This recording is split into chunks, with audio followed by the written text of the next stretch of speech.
Good morning. It's time for the Blue Arbor Carrot Schools video of the day, and it's Cats Herding Day. This man right here is my great-grandfather. He's the first cat herder in our family. Herding cats. Don't let anybody tell you it's easy. Anybody can herd cattle. Holding together 10,000 half-wild short hairs, well, that's another thing altogether. Being a cat herder is probably about the toughest thing I think I've ever done. I got this one this morning, right here, and if you look at his face, it's just ripped to shreds, you know? You see the movies, you hear the stories, I'm living a dream. Not everyone can do what we do. I wouldn't do nothing else. It ain't an easy job, but when you bring a herd into town and you ain't lost a one of them, ain't a feeling like it in the world.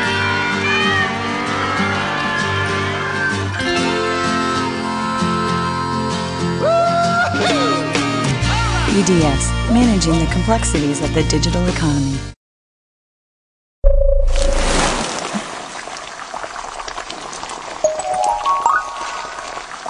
Day in history.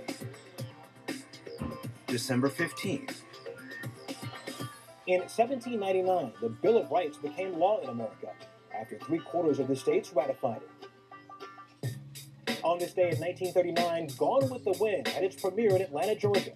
It would become the most popular movie in history. This day in 1989, a demonstration became an insurrection, and Romania's longtime dictator, Nicolae Ceausescu, was overthrown. On this day in 2001, after 11 years, nearly $27 million of repairs, the Leaning Tower of Pisa reopened to the public. The tower had been falling slowly for more than 800 years, so engineers mined tons of dirt from beneath its taller side to reduce it by 17 inches. And it's still crooked. And that's this day in history. This is Franciscan Media's Saint of the Day for December 15th. Today we celebrate Blessed Mary Frances Schervier.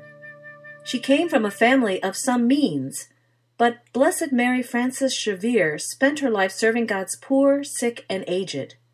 Born in Germany in 1819, she ran the family household at age 16, following the death of her mother and her 2 older sisters.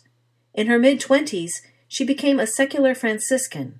At age 26, she and 4 companions established a religious community devoted to caring for the poor.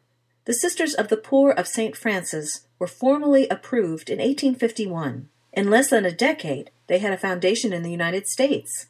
Mother Frances, as she was called, first visited the U.S. in 1863, working alongside her sisters to nurse soldiers wounded in the Civil War. She returned a few years later to oversee the foundation of several hospitals. Her sisters continued to operate hospitals and homes for the aged around the world. In our day, and often throughout the ages, the sick, the poor, the aged have often been regarded as useless members of society. Blessed Mary Frances and people motivated by her ideals remind us of the God-given dignity of every human being.